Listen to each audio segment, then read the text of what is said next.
Bayangin kamu lagi nyetir malam-malam, sendirian.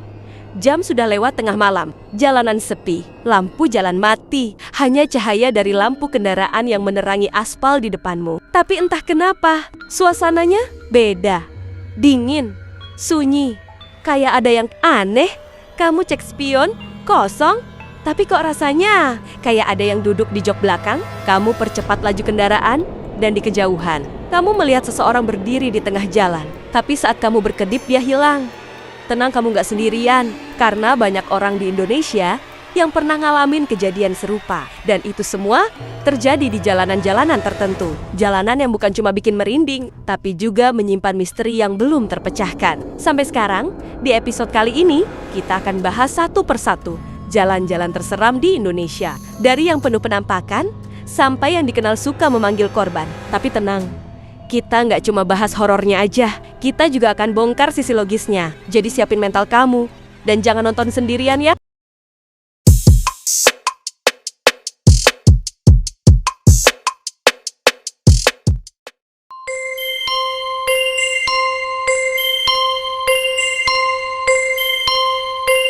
Di Garut, tepatnya di Jalan Raya Pakenjeng Pamulihan, terdapat tanjakan yang cukup mistis dan melegenda. Nama tanjakannya yaitu Tanjakan Panganten. Mulanya, nama tanjakan ini adalah Tanjakan Cisandaan. Namun, karena tanjakan ini banyak mengalami kecelakaan dan korbannya adalah rombongan pengantin, calon pengantin dan pengantin baru, maka nama tanjakannya diubah menjadi Tanjakan Panganten.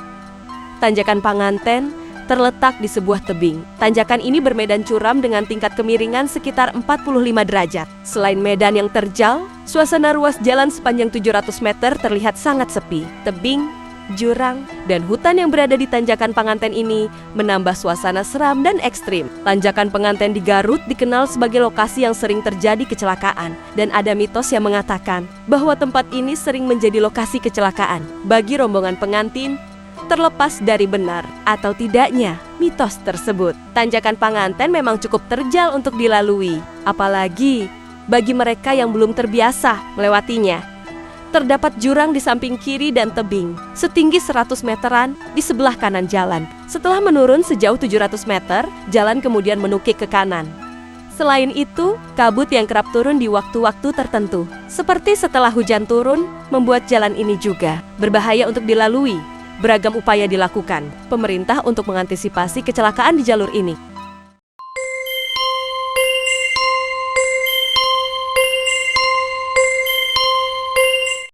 Cadas Pangeran merupakan jalan nasional dengan medan berkelok yang masih menjadi pilihan pengendara untuk dilintasi. Jalan nasional tersebut menghubungkan poros Bandung, Sumedang, Majalengka, Cirebon, dibangun tahun 1809 pada masa penjajahan Belanda. Jalan Cadas Pangeran berada 7 km di barat daya kota Sumedang, Kabupaten Sumedang, Provinsi Jawa Barat.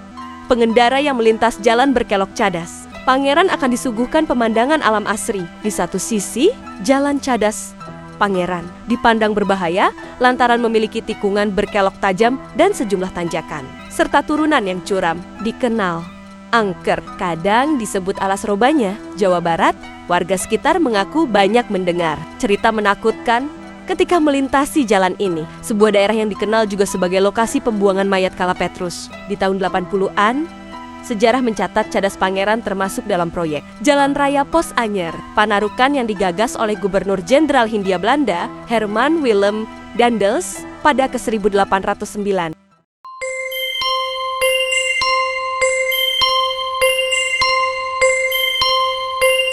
Jalan Tol Cipularang, akronim dari Jalan Tol Cikampek Purwakarta Padalarang, adalah jalan tol di Indonesia yang menghubungkan Kecamatan Cikampek di Kabupaten Karawang dan Kecamatan Padalarang di Kabupaten Bandung Barat. Jalan tol ini melintasi Kabupaten Karawang, Kabupaten Purwakarta, dan Kabupaten Bandung Barat. Jalan tol ini selesai dibangun pada akhir April tahun 2005. Kecelakaan yang kerap terjadi di kawasan Cipularang membuat masyarakat mengaitkannya dengan hal-hal berbau mistis, khususnya pada ruas tol KM 96 sampai 97. Pada tahun 2011, sebuah kecelakaan menimpa pedangdut Saipul Jamil dan istrinya, Virginia Anggraeni, atau akrab disapa Egy. Mitos yang berkembang di kawasan Cipularang adalah mengenai keberadaan Gunung Hejo di kawasan tol tersebut. Gunung Hejo dipercaya menjadi tempat petilasan Prabu Siliwangi pada saat pembangunan tol Cipularang. Masyarakat sekitar dijanjikan untuk dibuatkan jalan ke arah Gunung Hejo dan membangun sebuah musala. Namun, janji tersebut tidak terlaksana, sehingga ada anggapan bahwa penunggu Gunung Hejo marah dan meminta tumbal. Di sisi lain mitos tersebut, ada penjelasan ilmiah mengapa sering terjadi kecelakaan di KM 92 Tol Cipularang. Pada KM 92-93 dari arah Jakarta, terdapat tikungan tajam dengan sudut sekitar 80 derajat. Tikungan itu berada setelah jalan menurun dengan kemiringan, sekitar 20 derajat.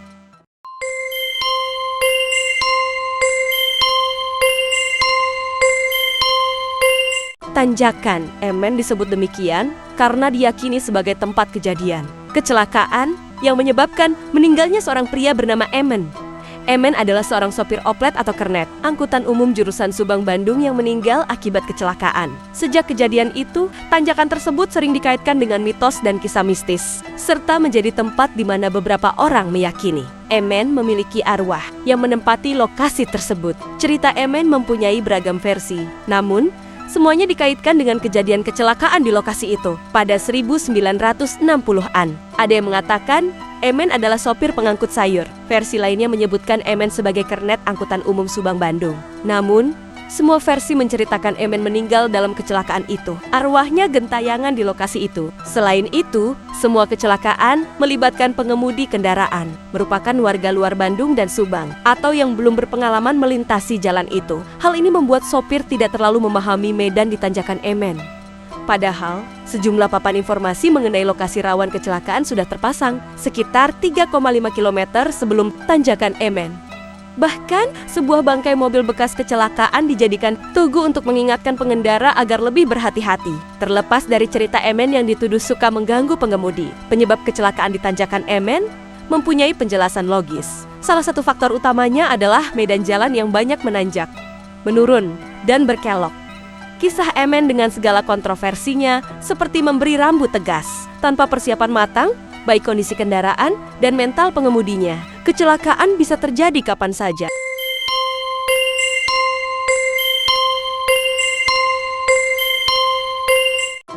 Jalan Alas Roban atau Jalur Alas Roban adalah salah satu jalur tanjakan yang cukup curam di daerah Kabupaten Batang, Jawa Tengah. Jalur ini menghubungkan Kota Batang dan Semarang. Jalur Alas Roban terkenal angker akibat tanjakannya yang berkelok. Lingkungan di sekitarnya juga masih berupa hutan yang minim penerangan. Ditambah dengan padatnya kendaraan saat arus mudik, jalur ini pun menjadi daerah yang rawan kecelakaan lalu lintas. Alas Roban terkenal karena mitos dan cerita mistis yang melekat padanya, khususnya terkait kecelakaan yang sering terjadi di wilayah ini. Banyak yang percaya bahwa Alas Roban dihuni oleh makhluk gaib, seperti yang dikaitkan dengan pohon beringin bernama ringin putih. Terlepas dari kisah angkernya, Alas Roban menawarkan keindahan alam yang memukau. Jalur ini dihiasi hutan lebat, tanjakan curam, dan belokan tajam, menjadikannya tantangan tersendiri bagi pengendara. Nah, itu dia tadi deretan jalanan paling menyeramkan yang ada di Indonesia. Mulai dari kisah kecelakaan misterius, penampakan yang bikin merinding, sampai cerita-cerita warga lokal yang udah turun-temurun, bikin bulu kuduk berdiri. Tapi pertanyaannya sekarang, apakah kisah-kisah itu nyata? Atau cuma sugesti dan cerita yang dibesar-besarkan? Yang jelas, banyak orang yang pernah melewati jalan-jalan itu dan merasakan sendiri hal-hal aneh yang gak bisa dijelaskan dengan logika. Tapi, ingat ya, serem atau enggaknya suatu tempat seringkali bukan soal tempatnya, tapi apa yang kita bawa saat melewatinya. Takut, wajar. Tapi jangan sampai ketakutan itu jadi alasan buat lupa logika. Dan hey, Indonesia itu luas banget. Di balik keindahan alam dan kekayaan budayanya, selalu ada sisi gelap yang kadang tersembunyi, nunggu waktu buat memperlihatkan dirinya ke orang yang terpilih.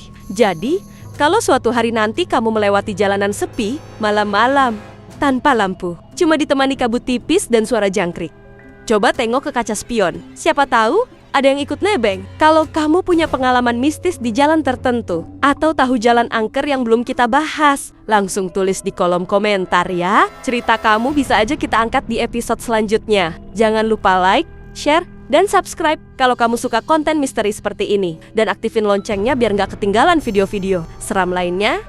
Sampai jumpa di video berikutnya. Dan ingat, berani di jalanan sepi bukan berarti kamu sendirian. Stay safe, stay aware, dan jangan lupa berdoa sebelum mulai perjalanan.